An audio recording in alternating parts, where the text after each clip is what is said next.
wameweza kucheza muziki huo, muziki wangu ambao wako na key ambazo hazipatikani haraka, zangu zinapatikana na malaika. Asante sana. As we bless it, as we pray, there's something we are reflecting on. Proverbs chapter 23, I saw something very unique. And I'm sure some may have experienced this. Verse 7, for as he thinks in his heart, so is he. Eat and drink, saith he to thee, but his heart is not with thee. The first portion of that verse is that as a man thinks in his heart, so he is. I've severally mentioned about the mind that God has for us. And I want to appreciate us that we have acknowledged as teachers that for sure God is real. But we need to also to check on the way we think and the way we look at things. The mind is the battlefield for every creature, and especially human beings. The mind is where you lose or you win in a battle.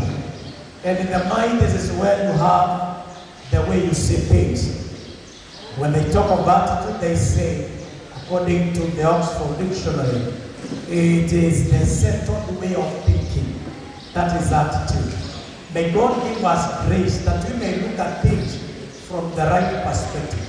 People are dying and committing suicide, not because they are hated, but because of the way they look at things. Some people we are trying to work with, they are so discouraged in life, not because anybody hates them, but because of the way they see things. And as I pray, get this and never forget. Mr. and Mrs. Mosquito, they had a boy called Master Mosquito. And that was a very great family. But when they were taking dinner one evening, Master the boy, the Master Mosquito, started telling the parent, you know mom, you know dad, in the afternoon when I went out, these big creatures called human beings, they were busy clapping for me. And the father said, Mr. Mosquito saw the boy, you are crazy.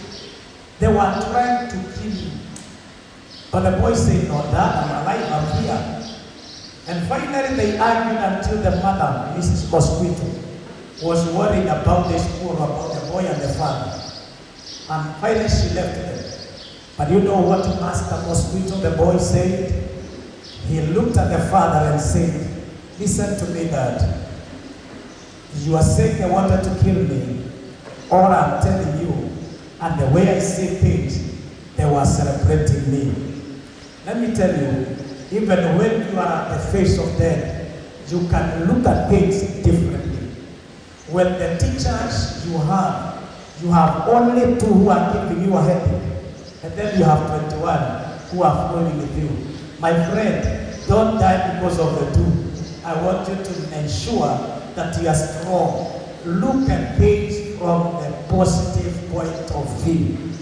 When you wake up and your stomach is empty, forget about it. Hold your head and start thanking God that you have a clean head, and the devil will run away.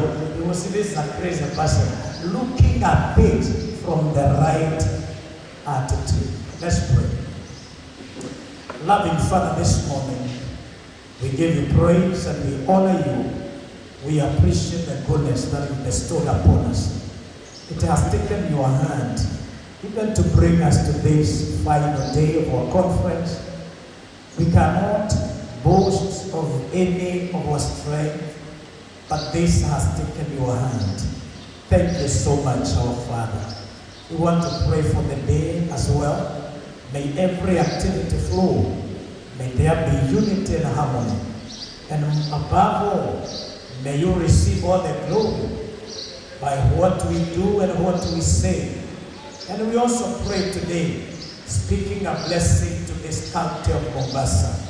For we cannot live before we speak a blessing And this is what we do as leaders. We pray that you remember every person in this county. We thank you even for the governor and his generosity. We thank you for every other leader, the MPs of this place. We are praying that you remember them, the MCAs, and all the head teachers and all the leaders in this particular territory. We pray, Jehovah, that you remember them and continue meeting them at the very point of their needs. We thank you and we honor you, for this is our prayer in Jesus' name. Amen. God bless you, and I remind you, the books are still with me. I don't know how to go around. If you want these books, I said yesterday, don't leave. Those who have taken, they are taking it, and you can now see the sense and the importance of getting to the Bible. Pray for me as well. I'm coming up with a very strong book on leadership. God bless you. Thank you very much, Bishop. May you stand for share. Welcome.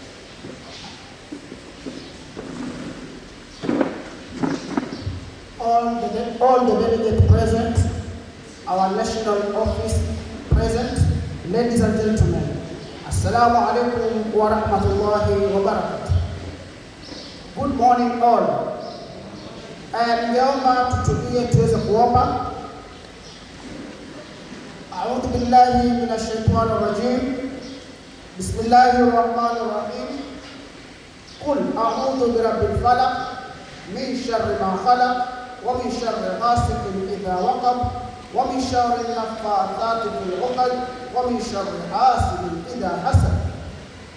Kwa jina la Mwenyezi Mungu mwingi wa rehema, mwenye kurehemu. Ya Allah, shukurani na dhati tunakurudishia wewe kwa kutujalia kutuamsha salama salimini.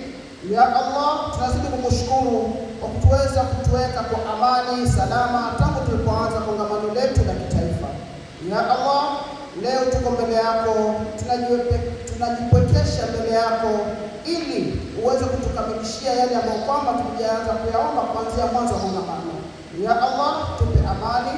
Ya Allah, tupe subra.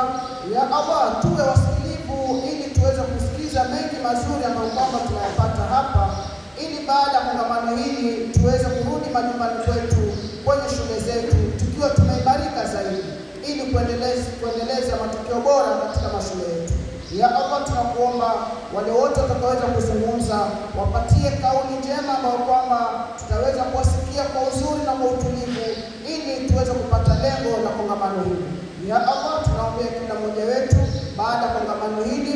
Mwenyezi Mungu, ya Allah, ya Allah, ya Allah, turudishe majumbani salama salimini, ili tuweze kukutana na wapendwa wetu wakiwa katika hali njema.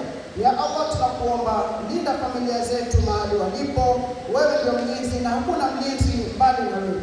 Ya Allah, tunakuomba wale wote ambao kwamba bado hawajafika kwenye kongamano siku ya leo, tunakwambia wapatie wepesi, wafike kwa haraka, ili tuweze kujumuika kwa pamoja, kusikiliza kwa pamoja, kusoma kwa pamoja, ili kwa pamoja kama timu tuweze kuendeleza kongamano letu mbele na tuweze kuendeleza ushirika wetu wa Kepsha mbele. Ya Allah, tukubalie maombi yetu. Amin, thumma amin.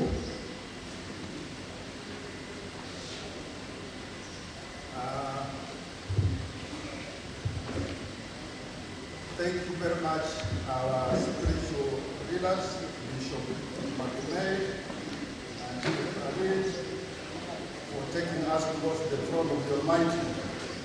Now we can operate under the grace and under the great blessings of the Almighty. Amen? Mr. National Chairman, members of the National Executive Board, National Governing Council, all invited guests, dear delegates, ladies and gentlemen, good morning. Good morning once more. Mr. National Chairman, I'm aware that most of our delegates are not only imagining, but already they are seeing their gates back home. I want to plead with you that give us a little more time so that we conclude this business together. It shall not take long. So it will not take long. Be patient, because Today we have lined up a number of things and awards for you, including the mega prize that is glittering in front of us here. It will be taken by one of you, not us who belong to the National Executive Board, not the National Governing Council, but our dear delegates will have a wonderful opportunity today to drive home this mega prize, brand new from the kitchen. So let's be patient and move on. Mr. National Chairman, it's now my pleasure to take this opportunity to invite our National Secretary to come and give us a recap of the yesterday's deliberations. As he comes, can we applaud him and give him a hearty hand clap? Moja! Karibu Bwana National Secretary to give us a recap of the deliberations of yesterday so that we open the stage for us to proceed. I also want to alert the Save the Children, if they are around after the recap of yesterday's proceedings, I will give you an opportunity to share with us. Welcome, Mr. Secretary.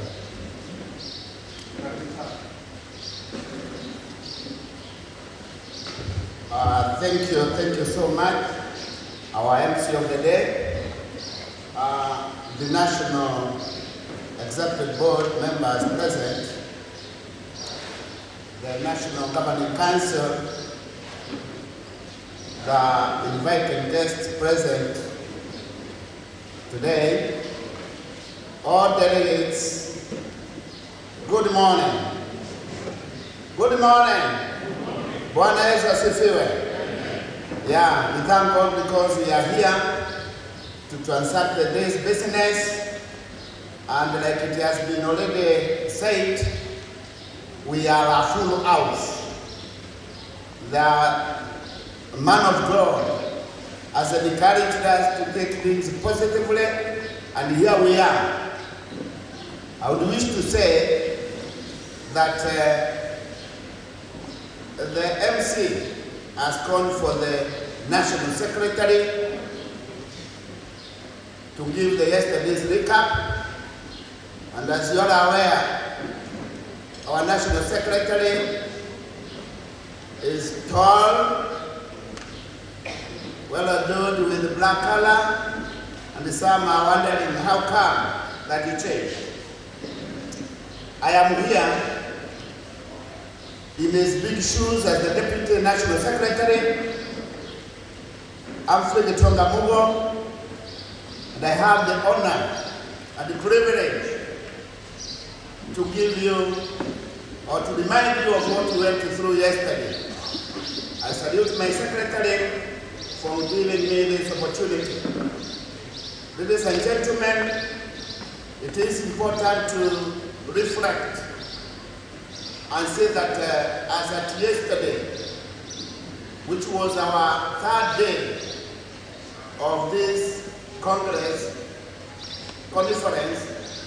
we really succeeded in the one. Yesterday was almost like a climax, and here we are today.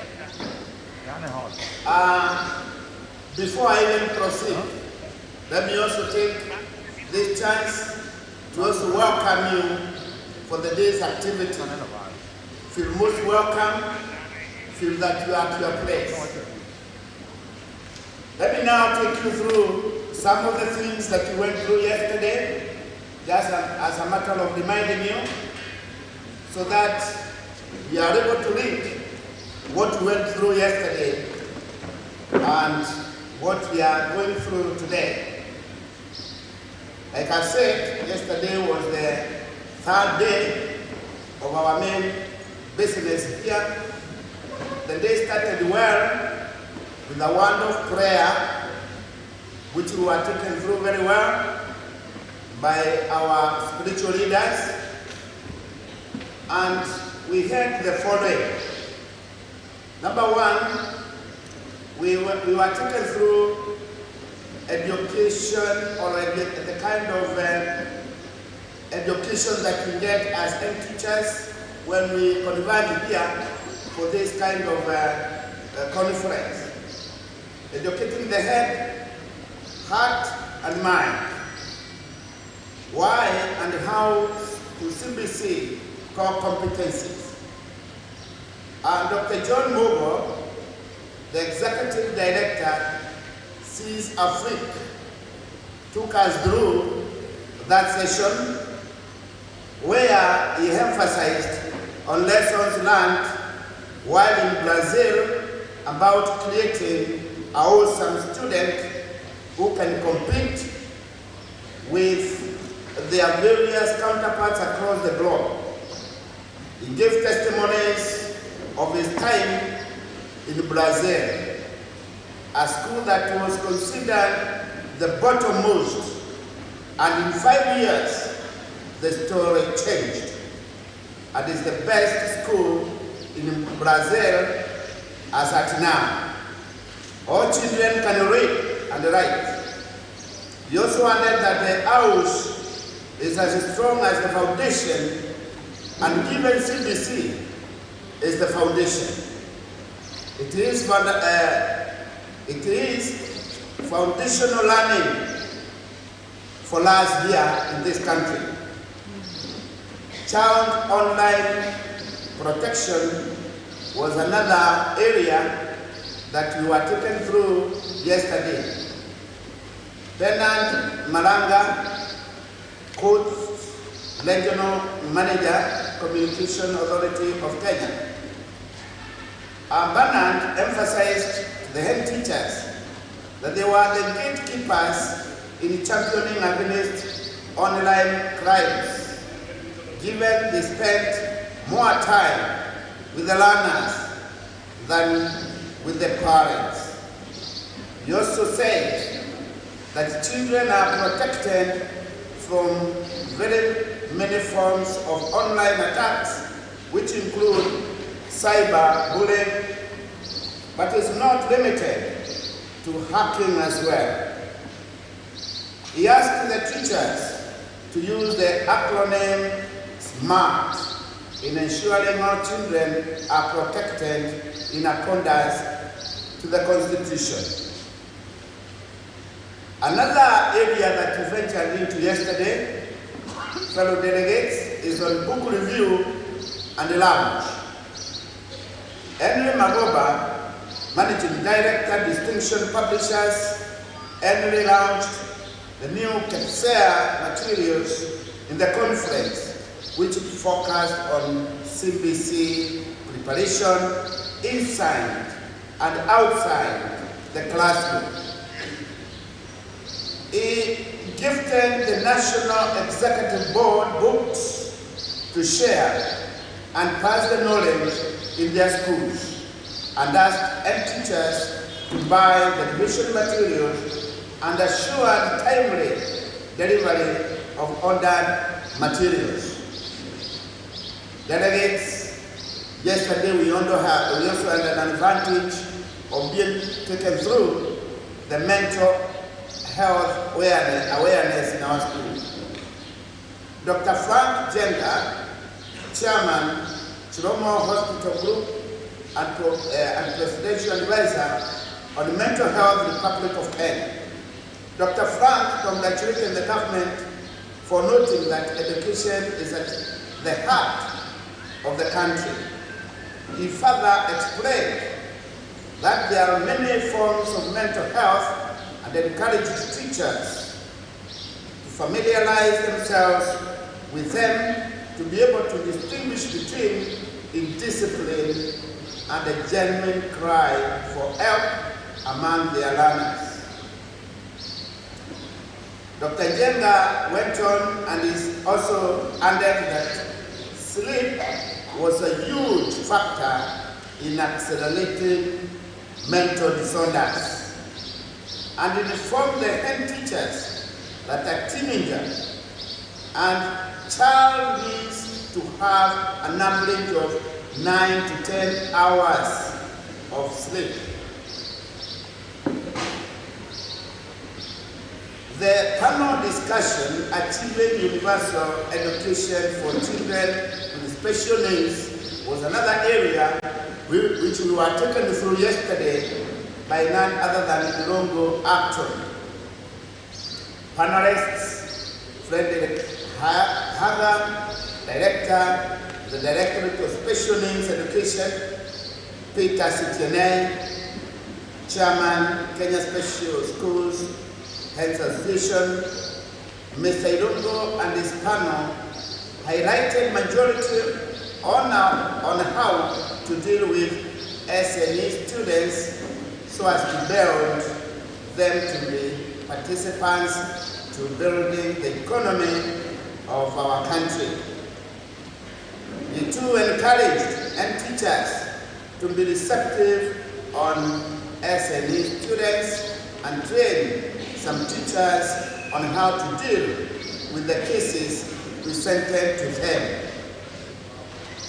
The panelists added that the world should not view disability as a challenge, but a solution. Mr. Ilongo and the team emphasized on the need for there to be equipment used for both teachers and learners in that field.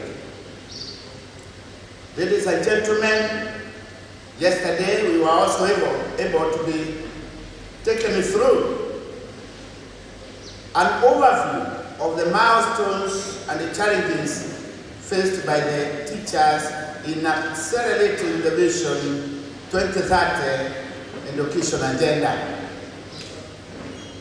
Collins Oyu, our Secretary General, Kenya National Union of Teachers, NAT, had his presentation too, whereby Collins appreciated the government for allowing grade 7 students to be domiciled in their respective primary schools institutions.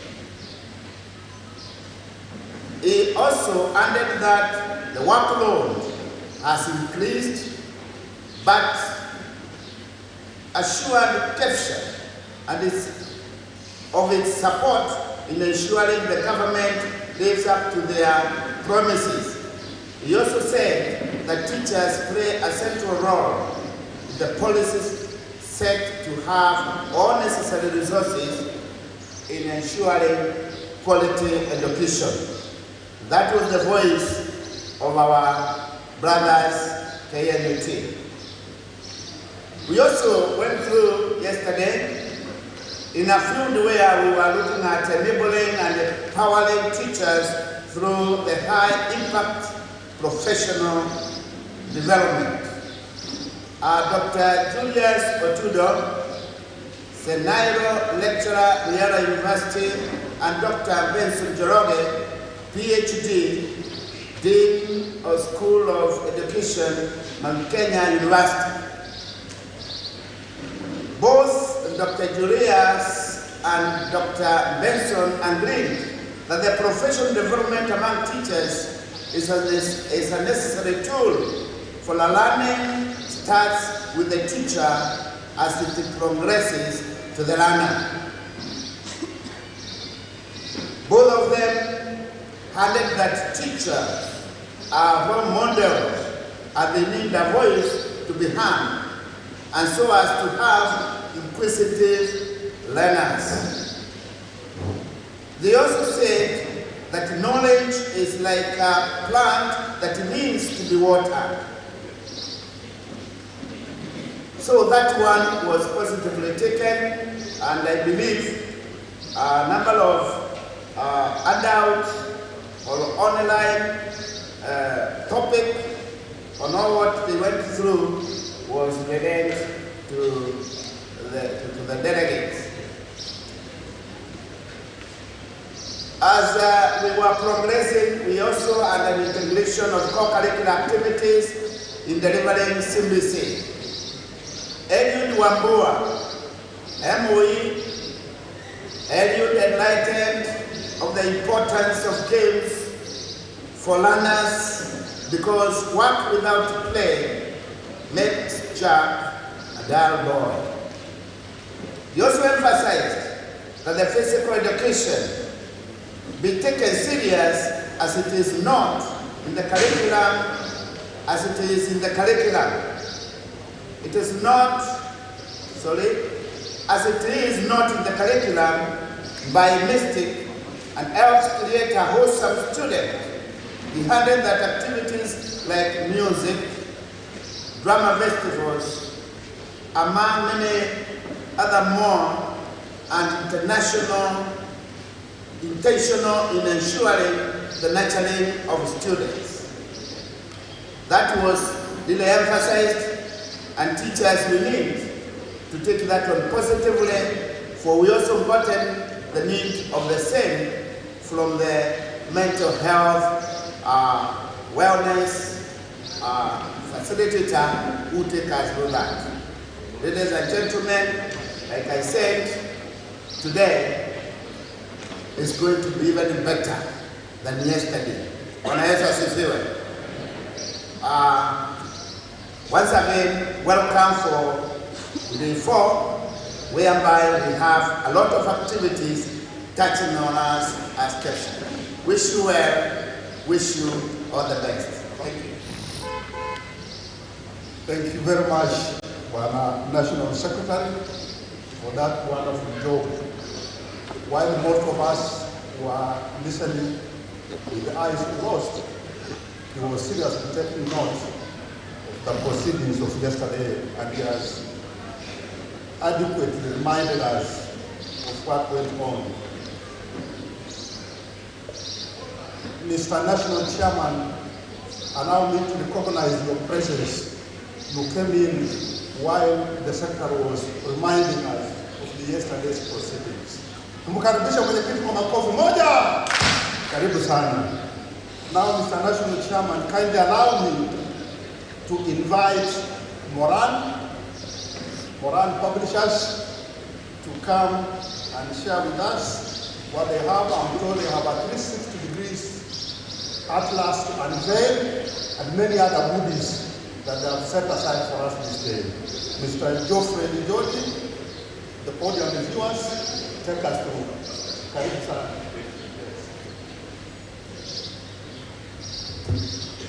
To our chairman, national chairman, our vice, our woman rep, and other members of the executive, our distinguished delegates, good morning. Before you is kwa jina, nilifunzwa wimbo jana na vice chair. Kwa jina naitwa mwalimu Geoffrey Lijodi. Mimi ni mwalimu na nimeandikwa kwa kazi ya kuuza vitabu, and that gives me an opportunity to work with teachers. I work with Moran Publishers as the National Sales and Marketing Manager, and as a company, on behalf of our management and our board, we are happy to be associated with Kepsha, and we pledge our loyalty to work with you moving forward in this era of CBC. So briefly, I will be running my presentation on the slides. Our IT team will move with me as I do it, so that I can take the shortest time allocated.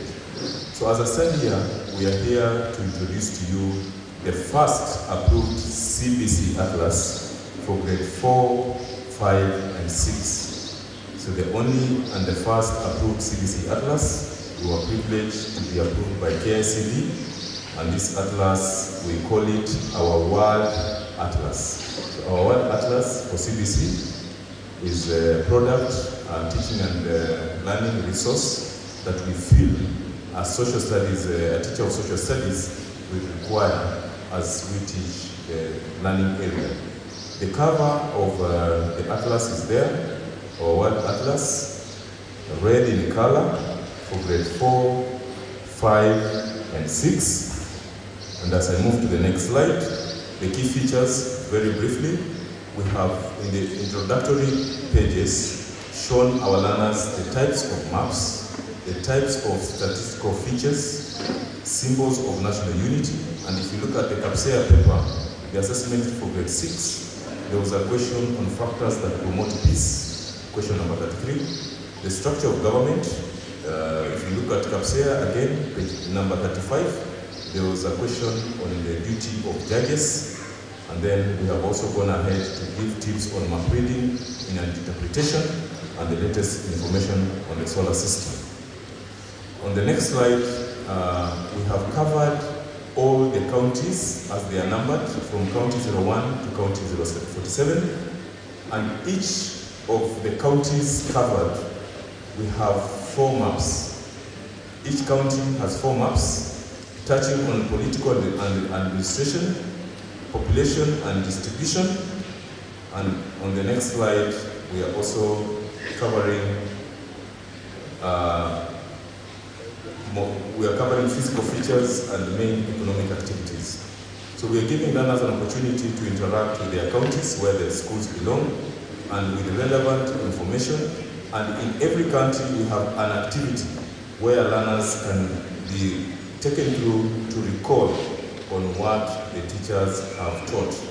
So I want to assure you that this is one of the first and the only CBC Atlas that has over 190 maps covering the counties. On Kenya, we have 20 maps, again, cutting across political, physical, natural vegetation, mining and minerals, all that. But I want to touch on historic built environments, where in the Kepsha grade 6, they were being asked on how to preserve these historic built environments. And question number 25, they were asked to identify a historic built environment, and that was for Jesus.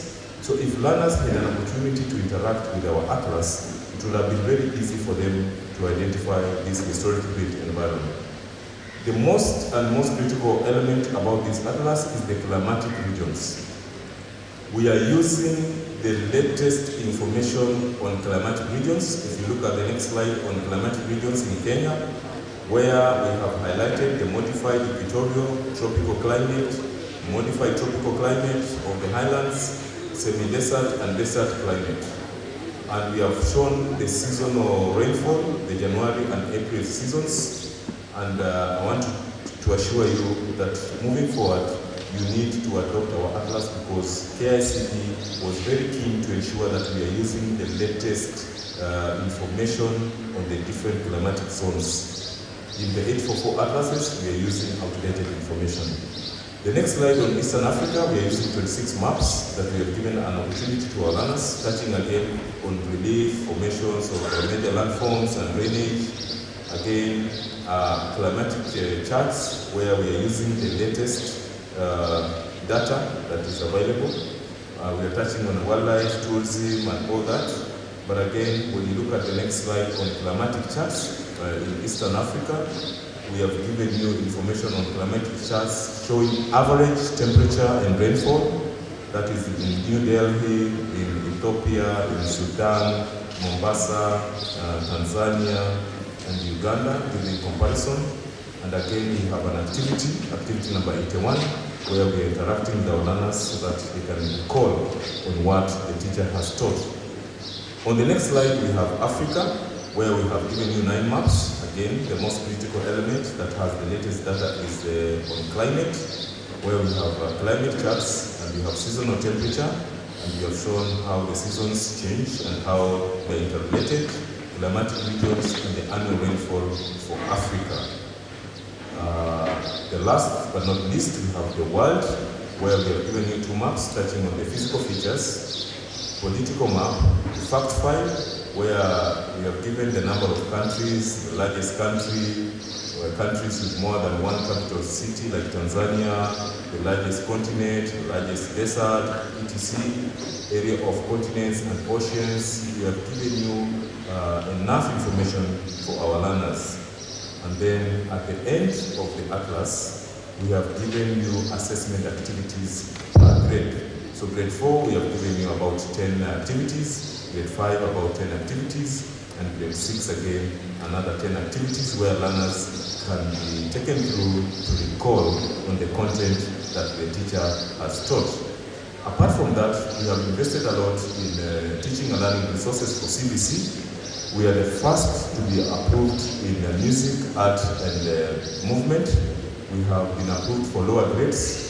Recall, we only received teachers' guides in movement, art and craft, and music for grade 1, 2, and 3.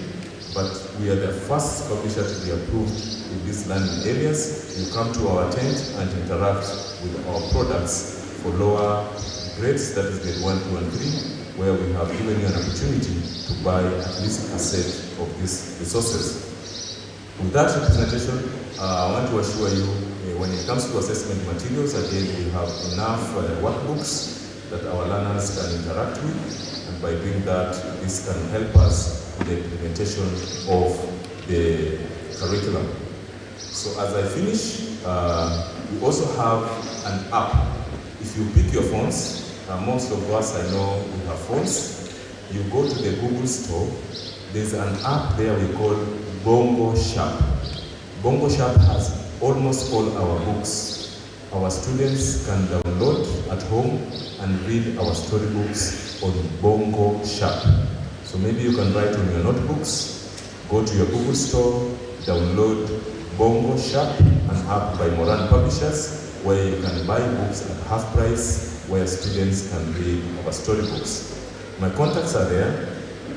Moran Publishers Limited, Geoffrey Njodi, National Sales and Marketing Manager. My number is there, and the office number is the second one, and an email where you can reach us if you need us to talk more.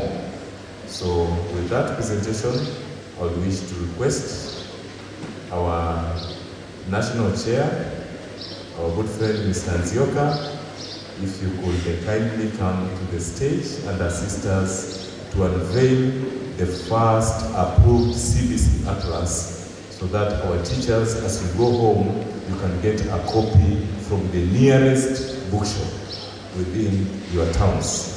So it is my pleasure to welcome our National Chair to unveil the first CBC Atlas. Our chair received a copy on the first day. I'm sure he has gone through it. Thank you very much. Thank you very much, Bwana Njodi. Now our national chairman is unveiling a brand new atlas for Moran. Wow. Our national chairman, flanked by Mr. Njodi, and Dennis Onyuera, unveiling Makofi. Wow.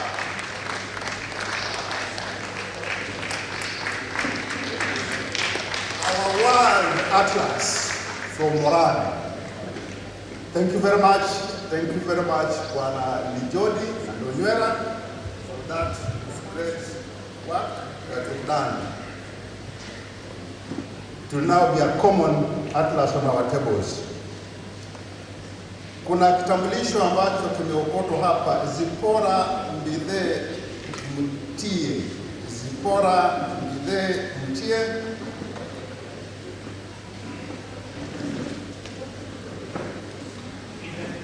Mbithe Mtie. Nimesoma kwa lugha ya Igbo.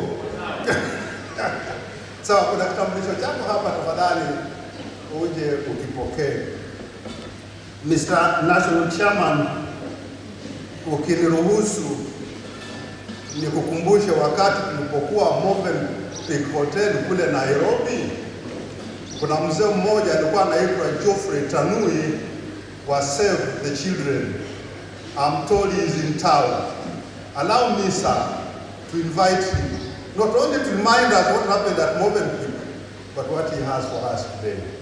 Bwana Tanui, tafadhali kuja tueleze mambo kuhusu budget analysis report on current potential allocations for promoting breadth of skills, early learning and basic education. There is a gentleman that you are with in Nairobi and is here with us. Welcome, sir. The floor is yours. Chairman, all protocol observed. Good morning, ladies and gentlemen. My name is Geoffrey Tanui, working for Save the Children as Advocacy and Policy Coordinator. And I believe before I proceed, I have my colleague. I would wish that she introduces herself and tell us about Save the Children. Yeah, Mr. Chair, ladies and gentlemen, good morning. Good morning. My name is Lilian. I'm working for Save the Children. And today we have to say we are delighted and honored to be here together with you, because they say better than 1,000 days of hard work is just one day with a great teacher. We are honored to be among great teachers and able to talk to them and present. Who is Save the Children? Save the Children is an NGO that was formed more than 100 years ago. Save the Children works in Kenya in 8 counties. We have offices in Turkana County, Samburu, Mandera, Wajir, Dadaab, Bungoma, Baringo, and our head office is based in Nairobi. Save the Children's mission is to inspire breakthroughs in the way the world treats a child, to ensure lasting change in the way the world treats the child. And through this, our ambition is to see that children survive, learn, and are protected. Why are we here? We are here because through this and to achieve this, one of our breakthroughs is to be the voice of the child. What is better? Who is better placed to be the voice of the child than the teacher, whose every day is the interaction of the child? That's why we are here, to listen to the teachers and to amplify their voices to those who will make the change for children. So, Geoffrey, go ahead and may we listen. Thank you, Lilian. Indeed, it's a pleasure for us, Save the Children, to be invited to share our experiences and our research pieces together with the teachers, because we believe the teacher is the greatest influencer of the future. And for us, when we look at CBC curriculum, it provides that preparation of the future generation, not only in terms of learning or in terms of classroom experiences, but that economic impact that it has in our country and the future of this nation. So for us, we have a project called Breadth of Skills Advocacy, and we've done a budget analysis to look at how the national and county budgets, that's the 4 counties we are in, Bungoma, Wajir, Garissa, and Turkana, to see to what extent has these budgets responded to the right of the children to access quality basic education, and specifically delivering breadth of skills for the 21st century learner. And I would wish to just run us through our presentation. So we are looking at both foundational and the 21st century skills. And CBC has 7 core competencies and the 7 values. And when you look at these 7 competencies, it highlights the different areas of the 21st century learner, the different areas of developing a future workforce that would have a better impact in terms of our country's economic returns. And we went into this budget analysis because of the real benefits that we would harness from ensuring that our basic education system develops a 21st century learner who is well skilled, with skills such as problem solving and critical thinking, creativity and imagination, such kind of skills that would trigger the potential of these children to impact positively on the future of this country. And we are not only looking at the credentials in terms of, we know that our country, we've advanced in terms of legal and policy advancement, especially in terms of talking about education, curriculum reviews and all that. And what we are looking at is, how can we drive that pin to ensure that there is that investment? We put our money where it matters. And we looked at the assessment of 2016 before the rollout of CBC. And the biggest challenge that we have is the fact that these challenges that were in existence, lack of that is insufficient sports equipment, insufficient craft and home science resources, insufficient agriculture and music resources, and insufficient connectivity in terms of both network and electricity to the schools, so as to have the digital skills that the curriculum talks about. So this concerns us because your interaction as a teacher within the classroom will not be able to yield the anticipated results from the CBC curriculum. So we went ahead to look at our budgets, looking at the global provisions in terms of what does our country aspire to. We look at the Incheon Declaration, the Incheon Agenda for 2030, Education 2030, and it recommends at least 4 to 6% of GDP be allocated to education. So where are we as a country? So we've done analysis and we've realized that we are below that. We are at around 3.6%. So there is room for improvement in terms of allocation, especially capitation. The same Incheon Declaration talks about 15 to 20% or percent of total national expenditure should go into education. So where are we as a country? We are at country 13%. And looking keenly into these budgets, much of these budgets goes into recurrent costs. It goes to TSE. Like 4.5% of the national expenditure goes to the Ministry of Education to deliver the learning. And we need to look at our budgets, look at our priorities in terms of what does the learner need, in terms of provision of learning materials. To what extent have we sat down to quantify that as a nation, to make sure that the budgets within this country provision for the needs of these learners, so as they are able to acquire the 21st century skills that will not only prepare them for the current job market, but for the unforeseen future needs of the job market.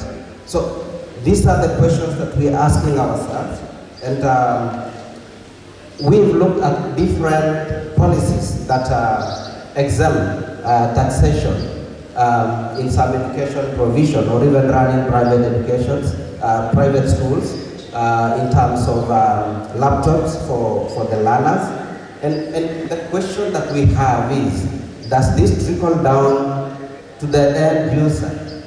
So we need to review this, and I believe as head teachers, while a chairman, these are issues that we need to speak to, so that when we have tax exemptions, when we have budgetary provisions, it trickles down to the learner. And in terms of the capitation that we have for our learners, we usually have allocations for primary schools, about 18 million. But in 2020-2021, out of 15 million that was allocated, only 12.2 million went to schools. So there is some money that made somewhere. So we have a room to press for increase in terms of this capitation, reviewing our needs. And my request today is that we would make our case for education investment, so that we look at the skills, we look at the current running of the schools. So what is that minimum package that we need for us to be able to run the school? And I believe this is the direction we should go. So, and the other thing that is disturbing in terms of the budget findings is that in 2018-2019, we had 18 million allocation, of which only 12.7 was dispersed, was used. That's the amount that was expended for our learners. In terms of 2021-2022, we came to 17 million. But in between there, we had even gone up to 15 million. That is in 20. That's what we had in the last budgetary period, 2020-2021. 2021-2022 is when we had 17 million.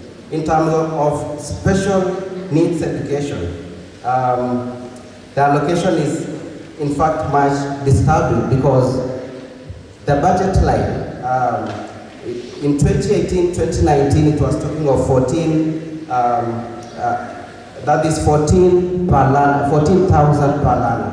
And this has not been improving. Rather than considering the increase in terms of learners, we have a fixed budget line. And we have issues of the economic impacts in terms of what happens to the cost of providing learning to the learners.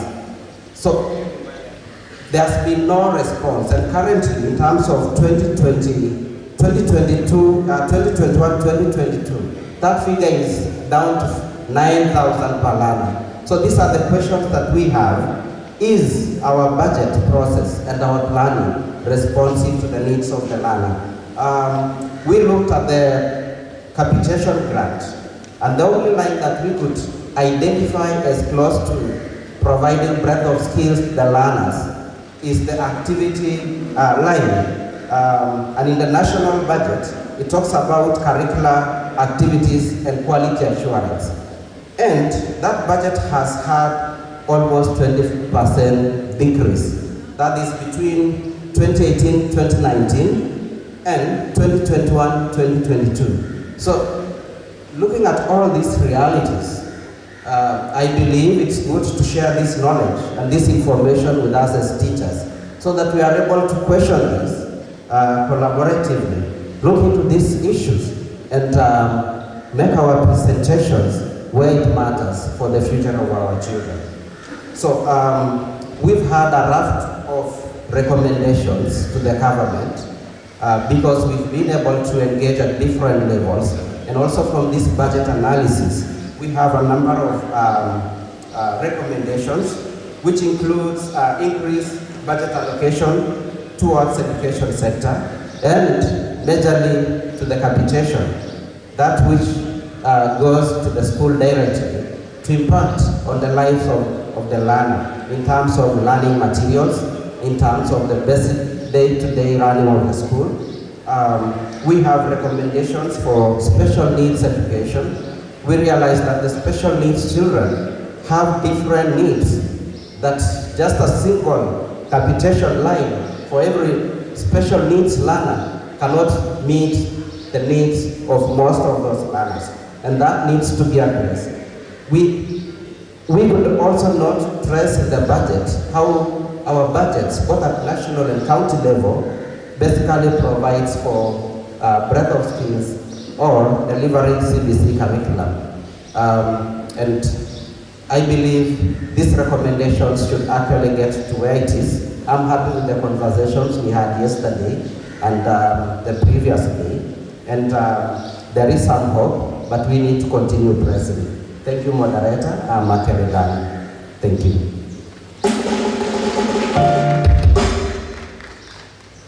Mpe makofi ya nguvu jameni.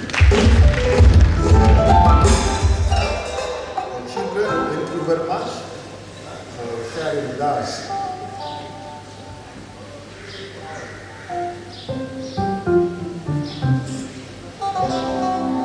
Mr. National Chairman, kindly allow me now to usher in KLB to briefly share with us what they have.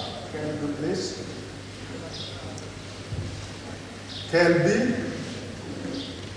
Oh, karibu. Will 5 minutes do? Okay.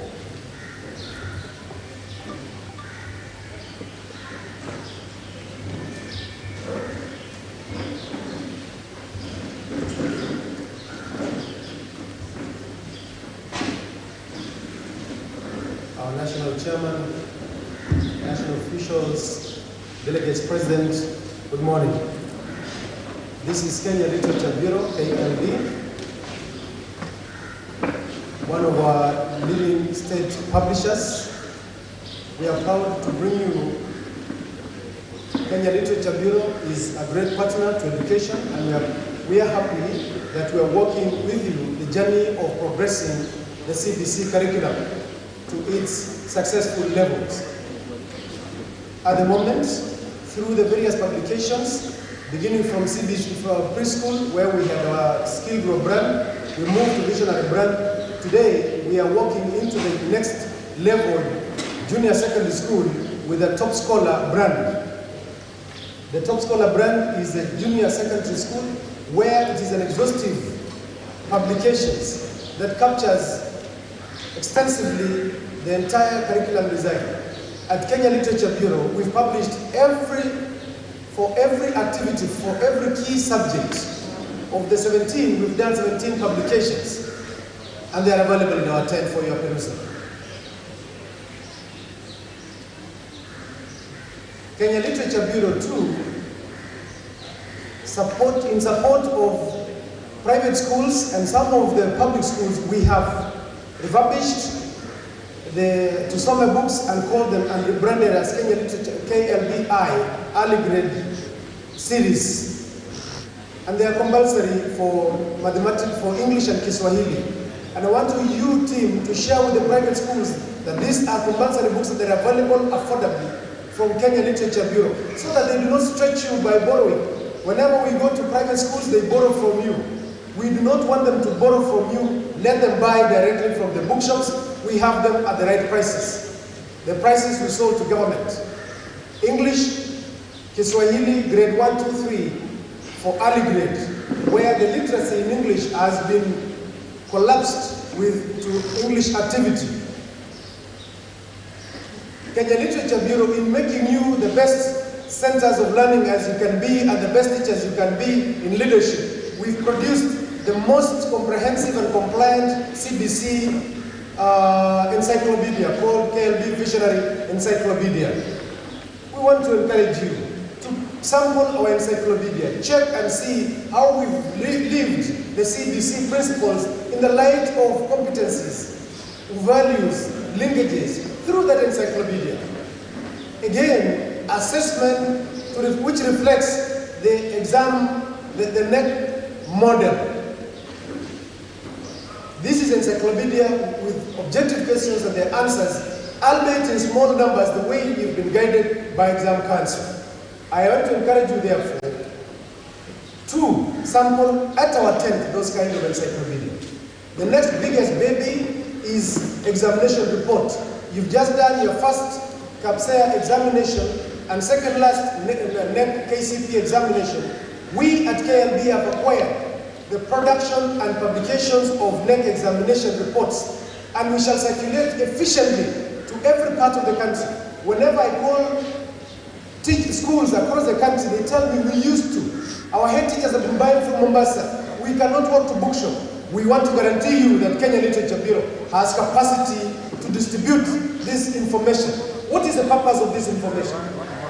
This information, through the report, helps the teacher learn the weakness of the various weaknesses for purposes of improvement. This information also, in terms of the report, will help a teacher know why standardization was done and how it was done to reach standardized marks. And importantly, we have detailed analysis of examination done by some of you teachers who are national markers. Finally, through these exam reports, which we are the main distributors, your teachers are in a position to reorientate their strategies to improve learning and performance by your learners. Kenya Literature Bureau too has not forgotten the very basic. We always watch every level. The preschool, we have got a series called Tayari and Fast Track Phonics. Fast Track Phonics is one of our brands in which helps a child do communication skills efficiently. That is pronunciation, sound, just like some other book which is called Sound and Read. But this one matches better because it reads the current CBC curriculum in its orientation. So we encourage you to walk to our stand and check on Fast Track Phonics, one of the most researched paper book, along with the Tayari. The Tayari is a book which was being, it was being domiciled at the Ministry of Education, but we adopted. Last but not least, among our publications, we have also entered into the world of memoirs. We have a very compelling book in the name of President's Pressman, done by former President Moi's PPS, head of PPS, Mr. Lin Jiru, has published with us. A very strong read. I'm encouraged that most of you teachers bought that book, so that you may read what happened at Kenyatta government, what happened at Moi government, and what he even thought and experienced, which is coming to fruition under the Kenya Kwanza government. Read from the Lin Jiru's President's Pressman. It is only retailing for 2,000 shillings. Such rich information. Along with that book, our former chairman of TSC, Madam Nzomo, has done a book called Staying the Course. It's a good read for teachers, and especially you who are heading schools. Staying the course to be a great career teacher. Along with that, we have a read called Shiakrit by Honorable Nzomo. We do have a very interesting, exhaustive historical book called The Aurora Marriage Process, which does not only feature the Kalenjin, but it features across board all other African communities. A most current read. Lastly but not least, my dear colleagues, we have a big assortment of English and Kiswahili kit, where I want to tell you, just like in all examinations, Kenya Literature Bureau has a book called Flying Colors in English Composition, which has never failed you in your national examination. Finish great in your KCP next year by making sure that that book is in school, because this year it gave us the topic for this year's examination. And we believe, with a lot of faith, that come next year, the same Flying Colors will give us the examination question. And expose your learners to such great reads, amongst others. Otherwise, Kenya Literature Bureau has gone in full-time with over 250 publications. You could and you can reach us through those addresses for mounted over there, where klbbooks.com is our main source of your ebooks. In the meantime, I'm your National Assistant Sales and Marketing Manager, Mr. Justin Koech. Whenever you want, reach me on those numbers, any information. Even if you want to be an author, KLB belongs to you. In our mandate, we grow local authorship. Writing pays, and you do know. Anyone who writes with us, amongst you, knows what you take home in terms of real cash. Yet we do not ask you to pay us anything. But we encourage you to write with us, use our books, and let us grow leadership in this country. With that, Chairman, sincere apology for taking longer than 5 minutes. Thank you so very much for the honorable opportunity you've given Kenya Literature Bureau. Asante sana. Makofi mazuri kwa KLB. National Chairman now, kindly allow me to invite Mount Kenya University just for 5 minutes. Mount Kenya University, please. Mount Kenya University wakimaliza, tutakuwa na experience sharing of best practices, ICT integration in schools. Elizabeth Ngare, Kacho, unlocking infinite possibilities. Mount Kenya University. National Chairman, all the national leaders, my fellow teachers, all the delegates, good morning. God is good, and all the time. I am presenting for Mount Kenya University. When we were invited to do this, I looked at the theme and I felt very encouraged to read that the theme for this year is managing the transition of competence-based curriculum for effective nurturing of each learner's potential. Now, I want to make a quote that was made by one Carlos Wallace, who said, "The day you convince yourself that you have mastered your craft or profession or even your relationships is the day you cease to live."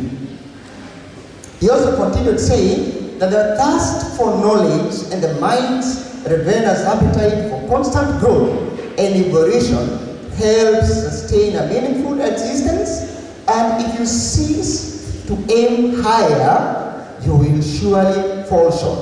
Another quote by Dr. Davis is that the more you read, the more things you will know, and the more you learn, the more places you'll go. Now, as a university, I cannot tell you anything else apart from telling you to come and learn. And that is why I'm here, to tell you to come and learn. And amongst the many courses that we have in the School of Education is a Bachelor of Arts degree, a Bachelor of Education Arts Primary Education, which is very relevant for you. We also have a Bachelor of Education Special Needs Education. We also have a master's course that is relevant to head teachers like you, that is Master of Education, Administration, Leadership and Management, and also a Master of Education in Early Childhood Studies. We also have a Doctor of Philosophy in Education. I'm happy that yesterday I was able to meet with one head teacher who is doing his PhD. I was also awarded by one of our alumni, and when I looked at him, I could see I have met him. And I was very happy. He's one of the national leaders. I don't have to point at him. We also have the teacher professional development courses at the university, which is very friendly. We are doing it online. Now, we have courses that are very much tailored for you, the head teacher, and of course all the other teachers because of the nature of their work. We call that mode as the DBEL mode. DBEL stands for Distance, Institution-Based, and Electronic Learning. The distance aspect is where you're given modules to go and read at home. The institution-based is that aspect where you learn when you get to the university within the 2 or so weeks. And then the electronic part is where we meet with you through the virtual platform. And it is a very flexible mode. By the way, let me mention this, that this mode is approved by the Ministry or the Commission for University Education. They came, inspected and said that this is an approved mode. So anybody going through this particular mode is recognized by the government and recognized by the Teacher Service Commission, even in terms of employment. So we have the online students for that particular mode that I've described, which is very good for you, has 14 hours face-to-face, and then we have the web-based 28 hours to make the total 42 hours, which is required for a degree course. And then we have 3 hours physical exam to make a total of 45. Now, what are the duration of study and the units required for these particular courses? Now, for a bachelor's course, the bachelor's courses that I've described, we have the 4 years, and you know 4 years when it comes to semesters is actually 2 years, 2 calendar years and 2 sessions, because every 2 sessions makes 1 academic year, and that is to say you only need only 2 years and 2 sessions to complete the degree course. And I must mention at this point that all our bachelor's programs are CBC aligned. They are CBC aligned. In other words, when somebody comes, when a learner goes through these particular courses, then they will get out of it with the CBC content in them. Of course, we have other courses. I know you are parents like me, and you can advise your learners to ensure that they come for these courses. You have the College of Health Sciences that has several schools, medical schools, School of Pharmacy and others. We have the School of Engineering, Law, Nursing, Pure and Applied, and many others that are relevant, and you can advise your learners to come and learn with Mount Kenya University, because they'll be given value for their money and will produce quality learners who are ready for the job market. And why join MKU? Number one, the fees is very affordable. For you, if you are taking a Bachelor of Education, Primary Education or Bachelor of Education Arts, it's only 33,000 for art-based subjects and 36,000 for science-based subjects. So it's very affordable, it's very positive. You only need to save 10,000 per month and you are good to go. We have very qualified and very experienced faculty. We have really ultra-modern learning facilities. I wish you could get some time to visit the university and see for yourself that I'm saying what there is. Then we have a very conducive learning environment, a very robust mentorship and academic advisory program. Sorry. And allow me to delve a little bit on that mentorship program. We know, and in fact it is common knowledge right now, that our children, our university students, are going through very hard times. We have a lot of issues of drug abuse, very bad issues of even rubber beers gone wrong, a lot of abortions going on, and all that. For that reason, we have made, just like we do in primary schools, probably even high schools, where you have families. Like for example, I have a family that I mentor. I bring them, we talk, and all that. So I make sure that I follow them up to ensure that they are doing everything right. And of course, that translates to very high completion rates. And therefore, ladies and gentlemen, I have no fear of contradiction when I tell you to join us at Mount Kenya University. We'll give you the best value for your money. Thank you, moderator. Thank you.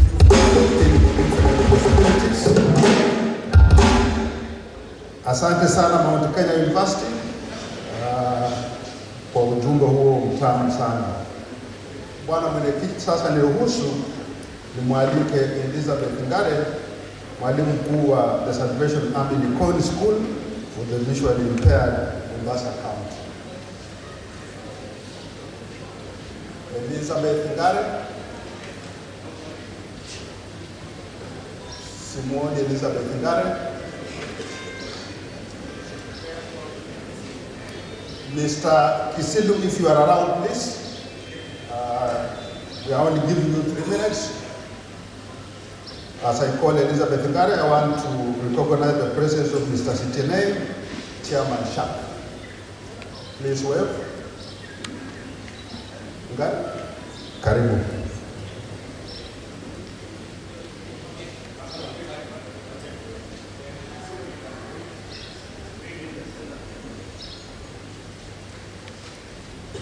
Good morning, colleagues. The chairman, Kepsha, the executive committee, and the delegates around. As you've heard, my name is Elizabeth Ngare. I'm the head teacher, Likoni School for the Visually Impaired, in Likoni Sub-County, Mombasa County.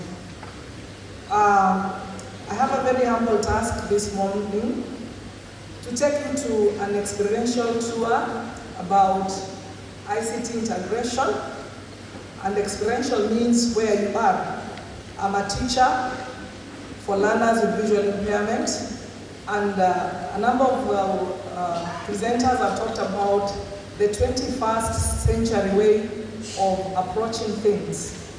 I will therefore narrow my presentation to information technology and more so to learners with visual impairment.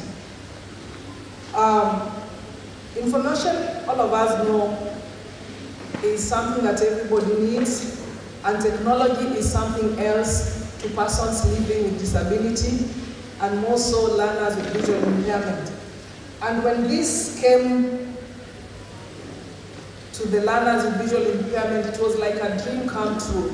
All of us know that learners with visual impairment have a lot of bulk to call books, have a lot of delays of deliveries of books, have a lot of issues to do with monies that are supposed to buy these books, because one textbook of a regular learner is 5 volumes, and where one volume is 2,500 shillings. So as you buy one textbook with 400 shillings, we buy one volume with 2,500, accumulating to over 10,000 shillings. Therefore, technology came as something very light to learners with visual impairment. Over to the next scroll. At Likoni School for the Visual Impairment, we have a tailor-made program for learners on computer. We have 2 computer laboratories, and it is the love of the learners. Actually, they love to learn from the laboratories even more than the classrooms. Why? There's a lot that they can access. And in special needs, we say that if you cannot take the learner to the world, then bring the world to the learner. IT has brought the world to the learner in the following ways that I'm going to explain to you. To the next slide. I want to talk about the gadgets that we use. One mainly the Orbit reader and the Dot Mini. And I want us to listen very carefully because what goes round comes round. We may need this in our institutions too. The Orbit reader is a gadget that you use an SD card to put information, and that gadget will translate it, and a learner who is visually impaired will read it. It's a small gadget like a tablet. In this tablet, we can put textbooks. The learner is able to read textbooks because it translates to dots, and this learner is able to do that.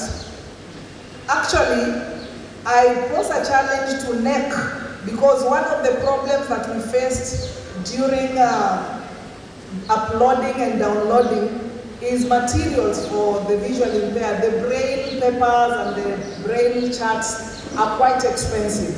But with the Orbit reader, the examination can be uploaded there.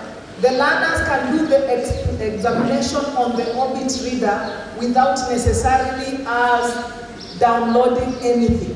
And then the teacher can transfer that information elsewhere and mark it. So it will be a better way to embark on what we truly say about the 21st century if we use such gadgets.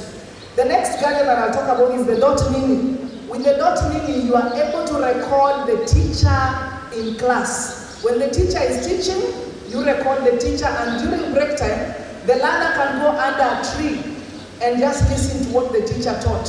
And as you know, the visually impaired persons rely on audio more than anything else. So if the learners have the teacher's voice, it is very easy to associate with the lesson, and you can hear the teacher again and again as much as you want.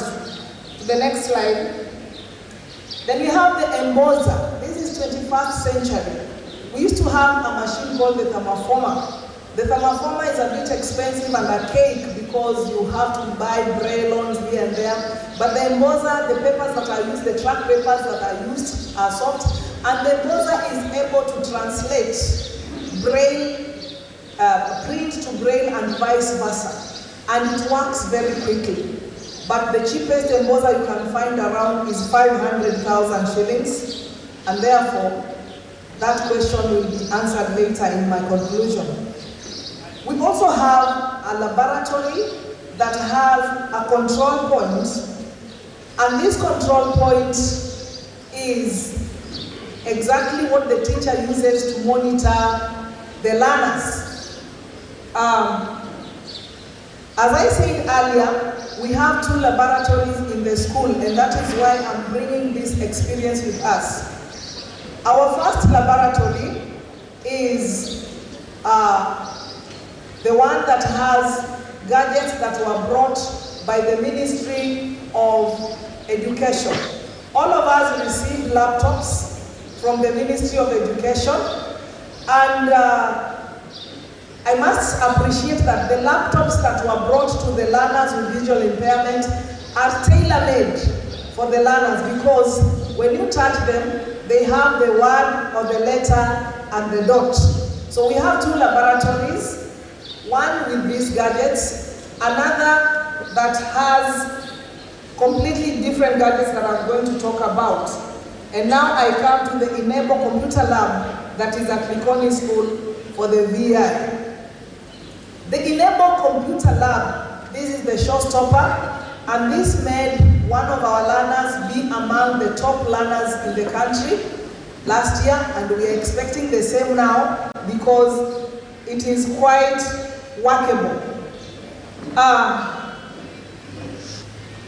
The Enable Laboratory was given to us by Enable Africa in conjunction with Safaricom, and it provides learners with very conducive environment. It's a beautiful laboratory. But what we got into so much is the learners are able to do research in this laboratory.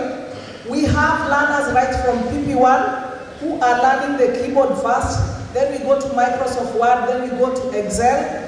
Over to the next slide. And that is the beautiful laboratory I'm talking about. We have 30 desktops that have a server. And this server is used by the teacher to control the learners. You research where you are supposed to. And if the teacher realizes that this learner is getting out of scope, then the teacher puts the laptop off. And the learner will ask what has happened because he's using the server. That is how far we have gone at Likoni School for the Blind. The next slide shows us learners who are in PP1 who are doing the keyboard. Everybody in the school must be computer literate, right from the PP1, PP2, and there's a tailor-made design that makes every learner comfortable. We can see the young learners who are on the keyboard. The next learner is now on Word, the one that he's talking about. My name is Grace. I hope you are there on the slide. And the next learner is now on Excel. So if we have learners with these levels in the institution, ladies and gentlemen, then we are not going to talk about visually impaired persons not able to access internet. We are able to access knowledge like anybody else, and that is why these labs are functional. Now, just to conclude, how has this lab benefited the institution, and why is it that I have been identified to come and stand here? During COVID-19 pandemic, it was quite hard for learners with visual impairment to access the programs that were on the television.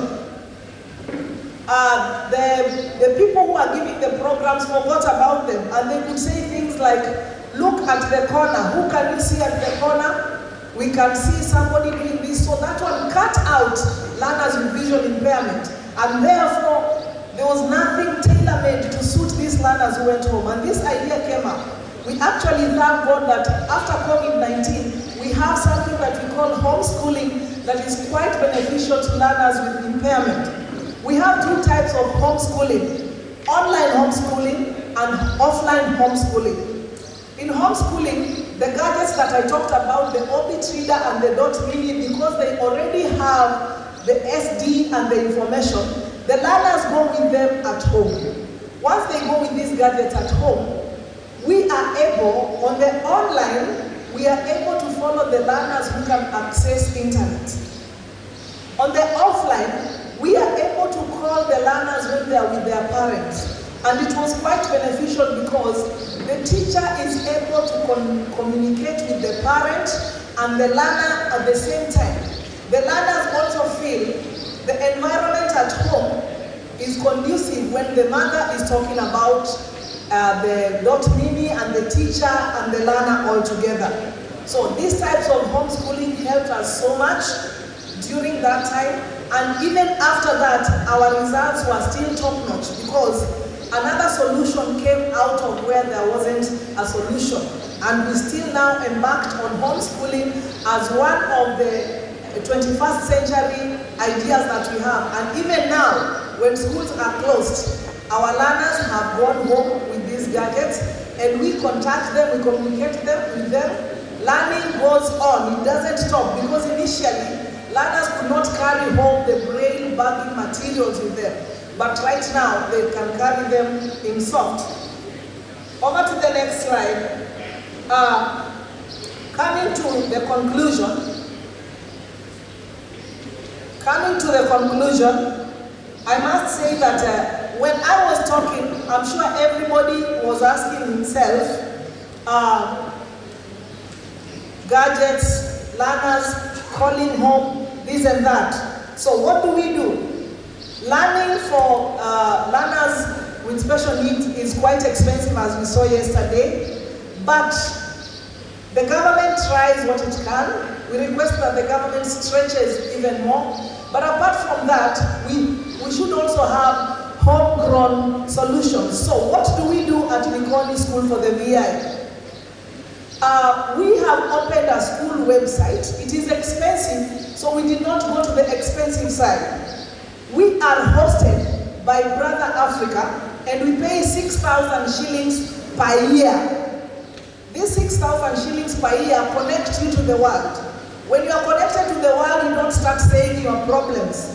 You start saying the little things you do in the school, like global warming, cleaning, this and that. And then you get attached to these people, and they may come in because the government helps, but may not help to the rate that, because if your pen is 10 or 20 shillings, and one brain machine is 120,000 shillings, then even if we are given 1,000 and you are given 20 shillings, we cannot match. So special schools need very special treatment according to the discipline itself. Actually, I heard so much, but you see, you cannot talk very well when you are being told that you wind up. Huh? So I'm winding up with a lot of knowledge.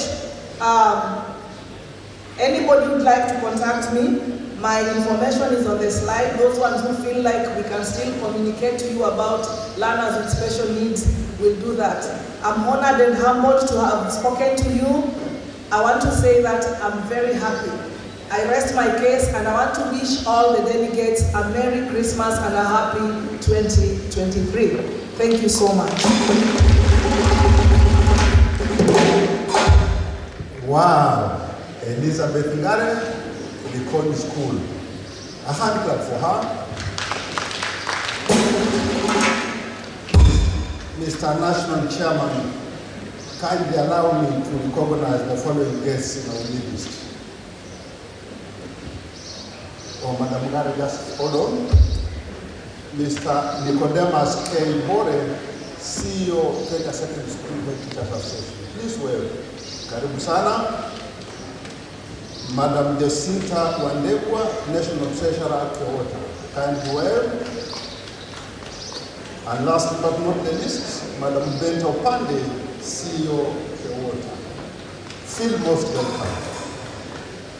A present for Elizabeth Ngare. Mugo Gitoka, kindly come and hand over.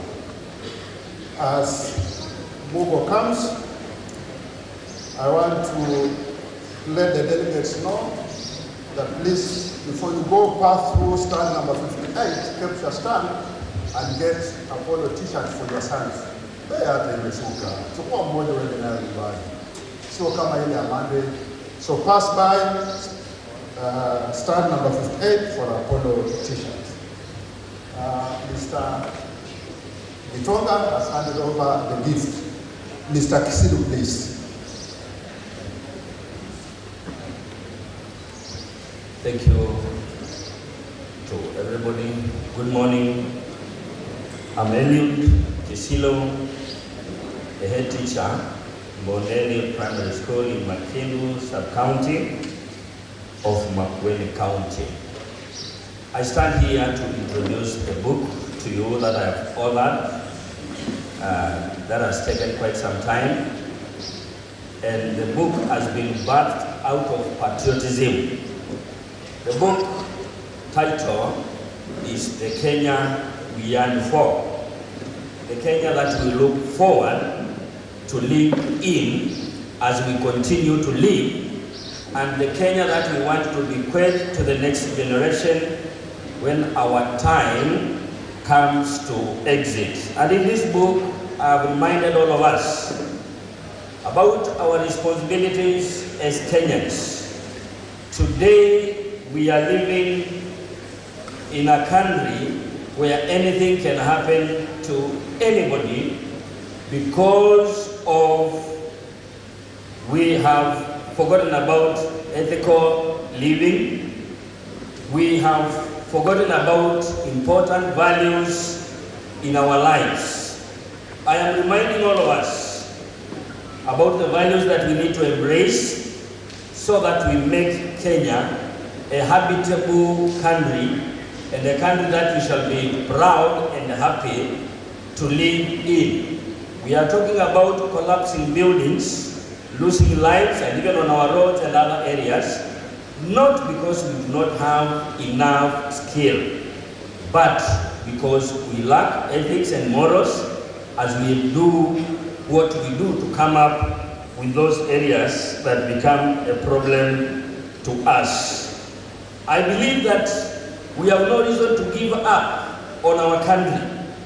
We have a responsibility to take care of this country at whatever cost. Besides the curriculum studies that we are doing, by the end of the day, we are retiring back to our homes, either at the end of the day or at the end of our service upon attaining our retirement age. What kind of a family are you going back to after struggling for so many years to fend for them, to feed them, to clothe them, to educate them?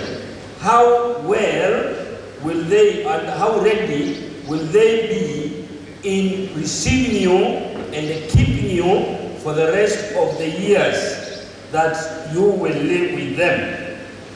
People with values, people who embrace important values in life will always do the best, not only for themselves, but also for others. Are we going to work all our days and retire to homes where we find carefree families that will not take care of us in our later years? This book is a curtain raiser. It reminds all of us about our responsibilities now and even in the future. This book is based on Christian principles. And I want to remind you about one verse in the book of Nehemiah in the Bible. When Nehemiah reconstructed the wall around the city, he says, "And I charged my brother with the responsibility of being a gatekeeper, so that he doesn't allow Al-Shabaab in. He doesn't allow the destroyers of the nation in." And the Bible says, because he was a man who feared God more than most men do. Children without values, children without ethical lives will ask for what is not important for them. Adonijah asks to inherit his father's wife, and the small girl asked for John the Baptist's head when there were many valuable things that he could have asked for. Thank you very much. The book is retailing at 500 shillings. We are just behind under the mango tree. Thanks a lot, Bwana MC. Thank you very much. Thank you very much. Kiselu, Mr. National Chairman, it's time to bring the National Treasurer. Given that he's my boss, kindly allow me to invite the National Vice Chairman to come and do that business. Mr. National Vice Chairman, please. Karibu. Thank you. Hello, I'm Jambo. Jamani vipi bwana? Mko poa? Mko poa? Murega. Mwazeu. Aha. Chamoge. Aha. The light region. Chumlady. Chumlady. Chumlady. Aha. Wapolo. Mureme. Mureme bro. Mureme. Aha. Ebu moja ile ya Mureme. Wapi ile? Wapi ile? Mureme, ya Mureme moja hapo. The Masai land, tuko. Etasuba, tuko. Mureme sijasikia huko. Hamujui wazee ya kutoka Mureme land. Mnajua hivi basi. Ya luo, ipi mnajua? Ile mnajua moja kazi.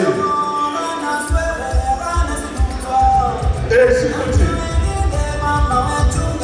Hapo.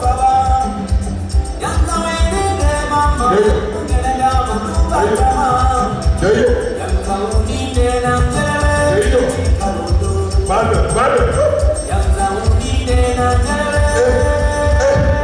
Oh, wewe, tunaona maneno hiyo.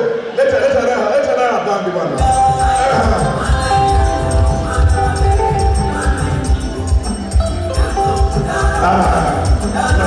Mnachukua.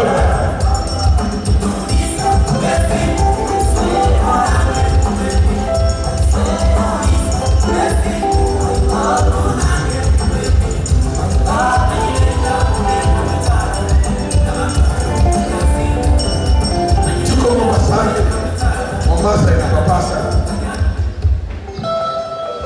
Ndio hivyo.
ndani ya Kepsha Hall, si ndio?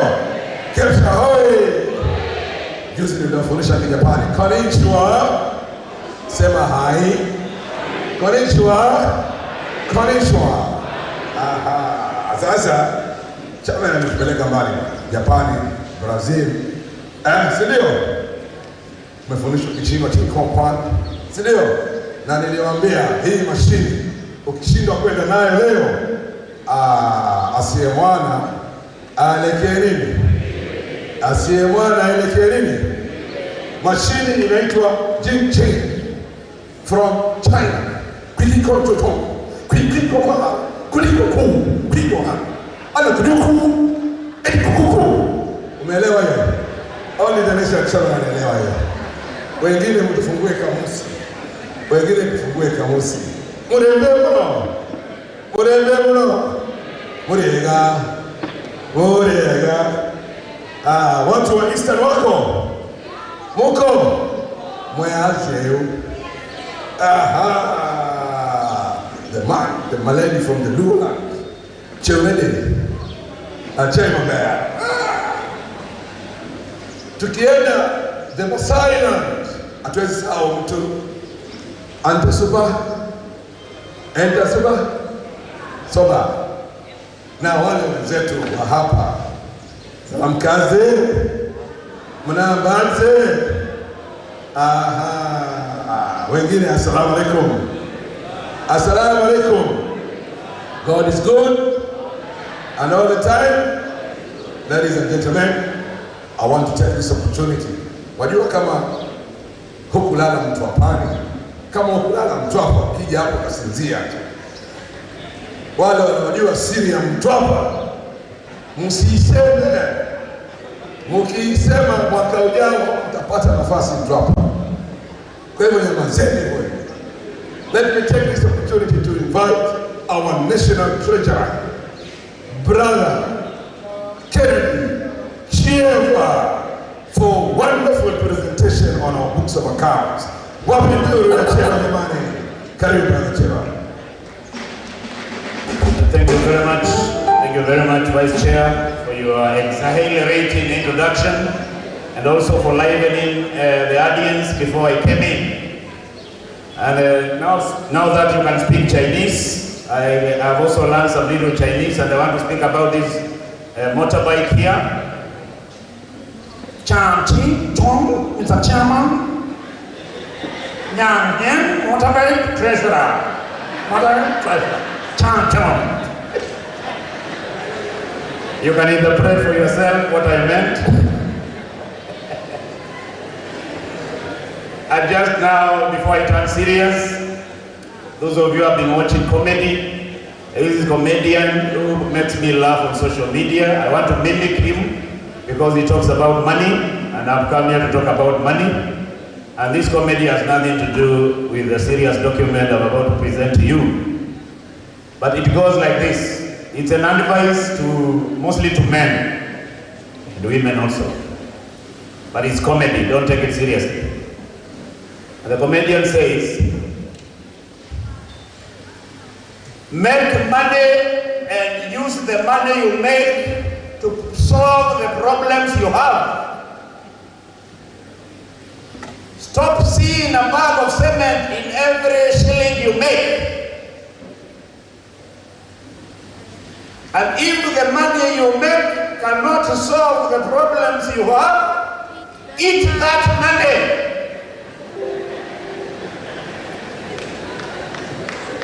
And we repeat the last one. If the money you make cannot solve the problems you have, do what? Eat that money. It means don't stop taking life too serious. Generally means stop taking life too serious. Head teachers, we are known to be serious investors, and sometimes we think too much and get stressed. Take life easy. Come to Mombasa once in a while, go to the beach, relax, spend that little money you had, go back and make more money. Simple. But anyway, now on serious terms, I stand here, Mr. Chairman, with all respect to our sister association, the Kenya Women Teachers Association, KEWOTA, in all due respect to our sister association, the Kenya Secondary School Heads Association, KESHA. We are honored to present our annual reports and financial statements for the period ending 30th September 2022 in your presence.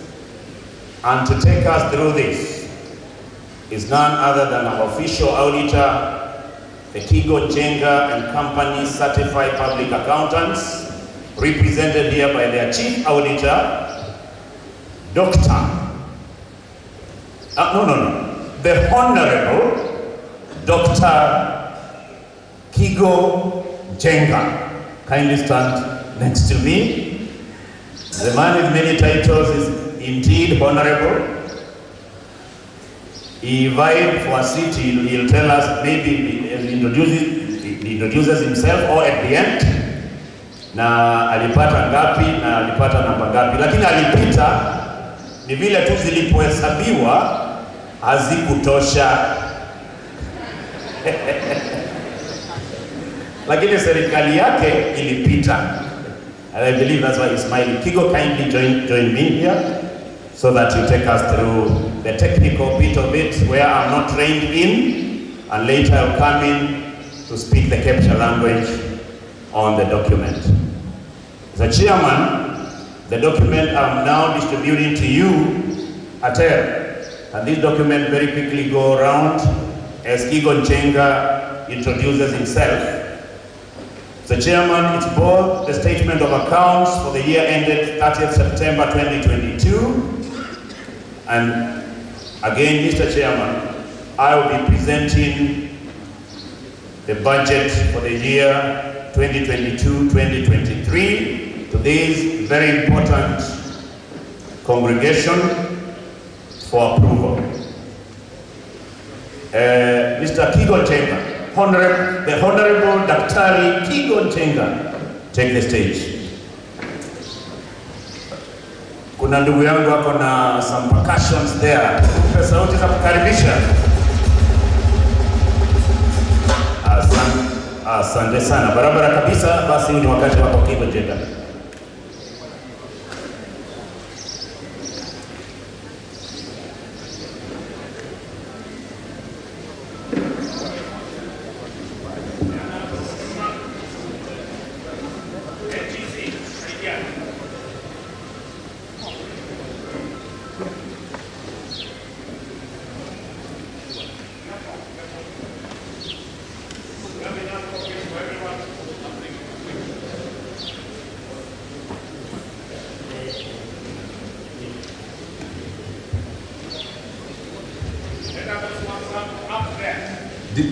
DJ tusikae kimya wakati tunapeana hizi makaratasi. DJ tusikae kimya.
Please take one copy.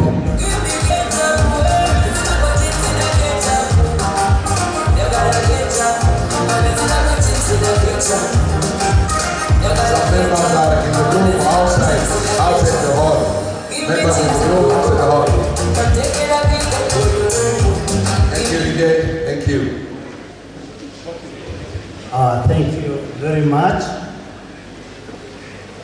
The chairman and the management committee, all delegates present, good morning. Habari zenu. Thank you very much, the Treasurer, for the elaborate introduction.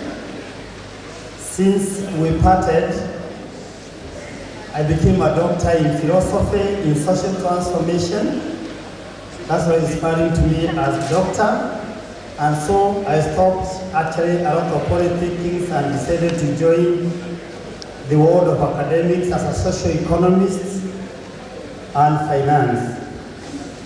That aside, it's my pleasure to present to you the audited financial statements for the period that led from 1st of October 2021 to to the 30th day of September 2022, that's about 2.5 months ago. And that is the so referred as the financial year 2022. It runs from 1st October hence to 30th September. As we present this financial statement, I want to highlight what it's all about. The financial statement has 5 components, 2 of which are very important. One is the statement of the income that you have earned and how that income has been spent, and the balances which refer to as surpluses, and when they are negative as deficits. I will first go through the details, then we can go to the summary. To be able to present that statement efficiently and effectively, I request you to turn to page 10 and look at note number 8, so that later on you can go to the summary. Page 10, note number 8. On page 10, note number 8, the details that are indicated there are the details of the income that Kepsha earned in the year 2022. Members' contribution was as follows. Monthly contribution earned Kepsha 97,730,000. If you compare that with what it earned last year, which was 79,369,000, you find quite a substantial increase in income. From the conference fees, this year we earned 23,084,000. The other year we didn't earn anything because there was no conference the year 2020 due to the COVID pandemic. We did it online. We did it virtually. The total contribution, therefore, by the members is the 97 from the monthly contribution and the conference fee of 23 to sum up to a total of 120,814 from the members, which compared to the adverse year of 2021, you find we earned 79,490,000. This is a substantial increase we shall see in details. Other income that was obtained during the year was from conference sponsors, the exhibitors and the sponsors. This year, they gave us 11,175,000. The year before, only 4,164,000. The members' contribution and the exhibitors and the sponsors' contribution totals to a total income of 131,989,980, precisely 131.9 million, or estimatedly 132 million, compared to the 83.6 million the year before, hence a substantial increase of their total income by an excess of 48 million.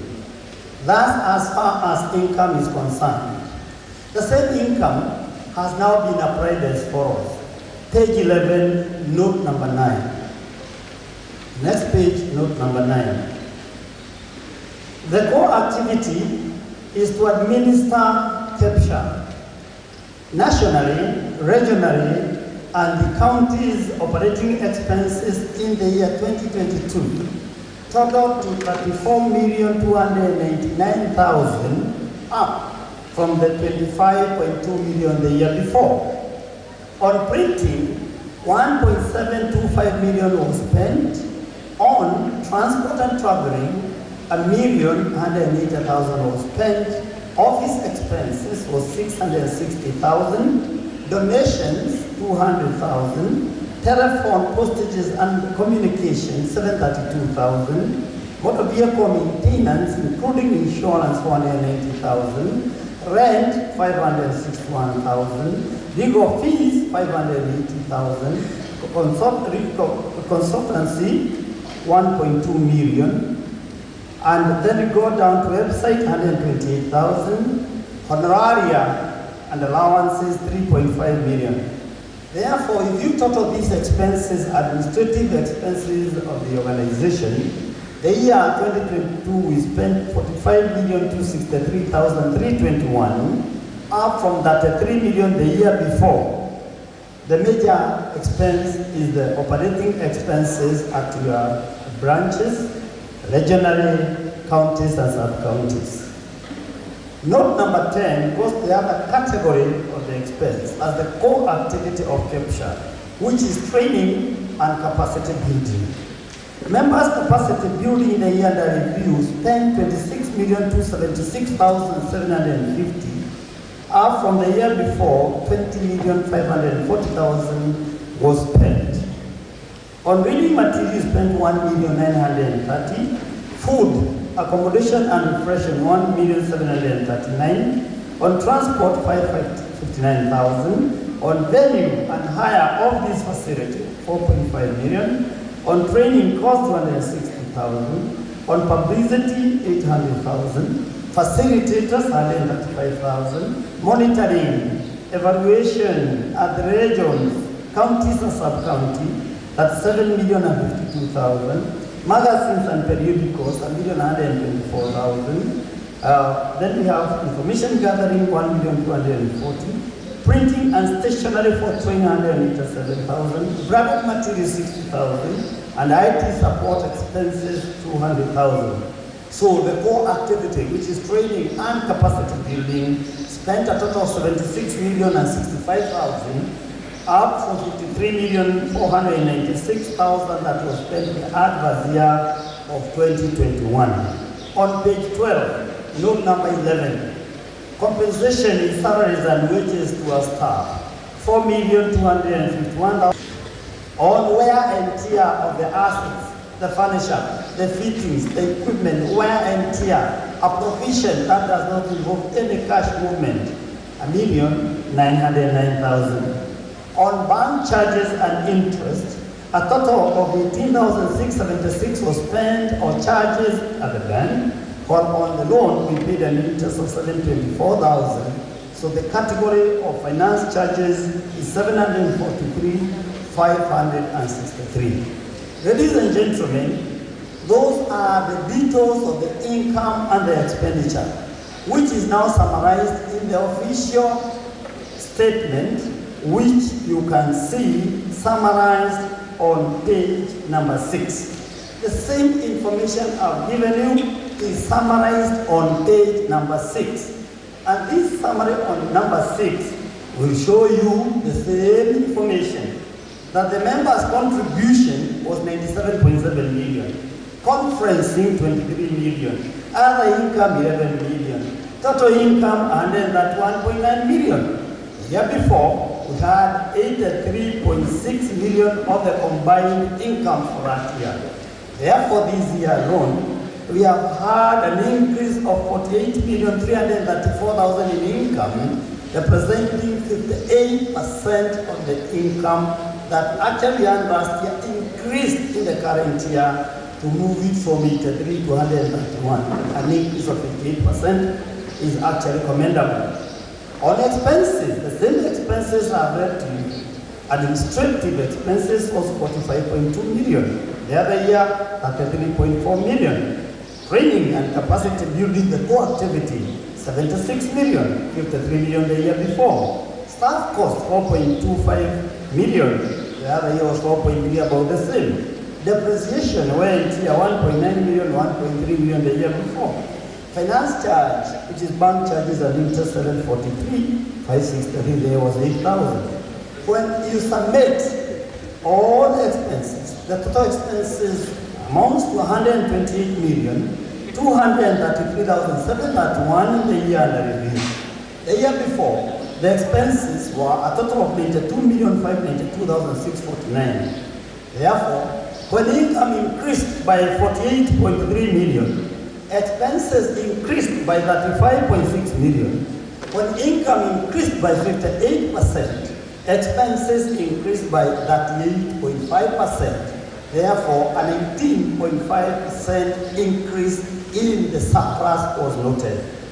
In the yearly review, when the total income as shown on the financial statement was 101.9 million, expenses 128.2 million, we made a surplus of 3.756 million, 3,756,000 in the year 2022, compared to a deficit situation of 2021 when we made a deficit of 8.9 million shillings. Ladies and gentlemen, that's all about income and expenditure. The next thing we need to look at is now the statement of assets, liabilities, and what is for us. So therefore, before we get to that once again, we go to the details so that you can understand what this is all about. And so for that, I request you now to turn to page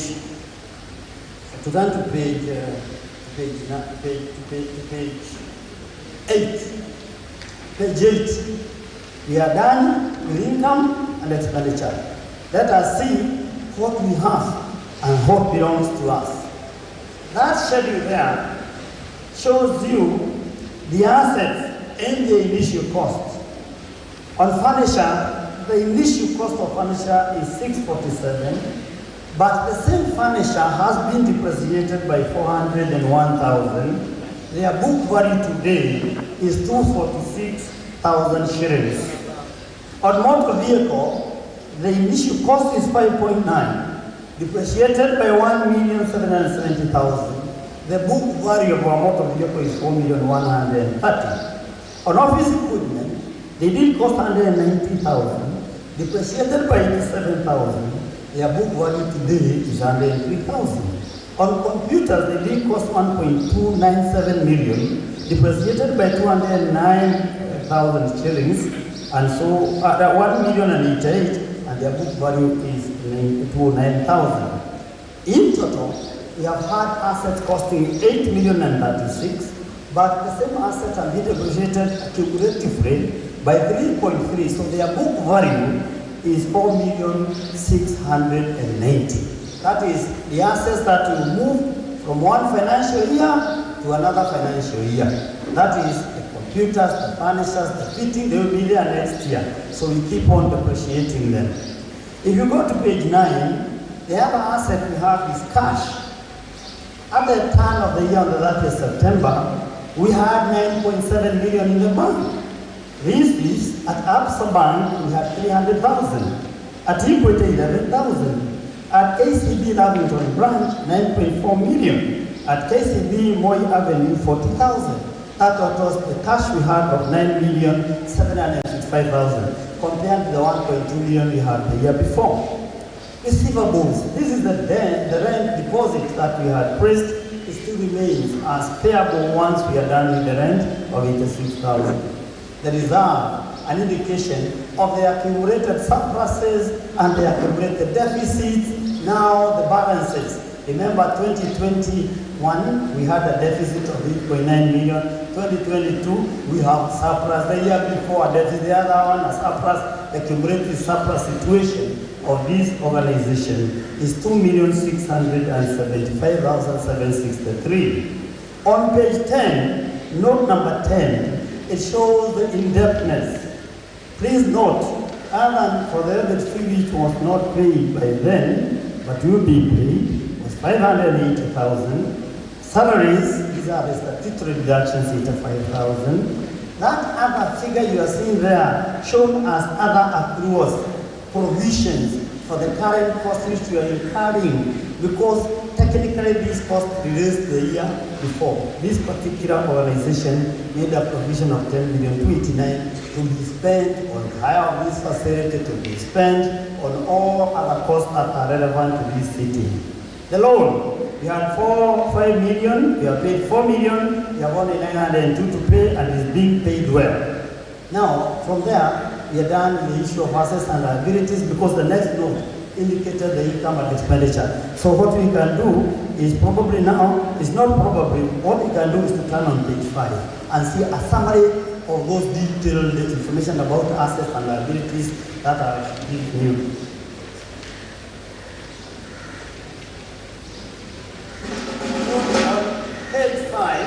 On page 5, the assets, the big schedule I showed you about motor vehicle, computers, furniture, fittings. Remember, the book value was 4.69 million, and the other year 4 million. At the bank, we had 9.7 million this year, 1 million the year before. Receivables is the rent deposit of 86, which we spoke about. When you add the furniture, the fitting, the motor vehicle, the cash, and the deposit, the asset portfolio of Kepsha stands at 14,532,707 in the year 2022, compared to 5,391 the year before. We spoke about the reserve, the accumulated surpluses. Kepsha is a non-trading, is a non-profit organization. So the accumulated surplus is 2.6 million. So from the 14, the accumulated surplus is 2.6 surplus accumulated within the Kepsha. The rest are creditors and provision for accruals of 11,586. When you add the two, you have a total of 14,500,707, the gross net worth of Kepsha. This information was presented to the management on the 28th day of November 2022. November 2022, and signed by the National Chairman, the Secretary General, and the National Treasurer on the same day. Ladies and gentlemen, before we go to reports, let's look at crucial information which is shown on page 1. Very crucial information that you need to know on page 1. The information on page 1, information number 1 is about the membership. There was a drop of membership from 19,051. Those were the members and the active members in the year 2021. They dropped by 1,342 to 17,709. A drop of 7.6% or 8% drop in your membership. And when we inquired, this was actually due to national attrition, retirements, and so many other people. But towards the end of the year, we noted that membership has started climbing. The benefit of that cannot be actually obtained that year, will be obtained this current year. The general reserves once again stood at 2.6 million. The properties at 4.6 million. Cash were 9.7 million.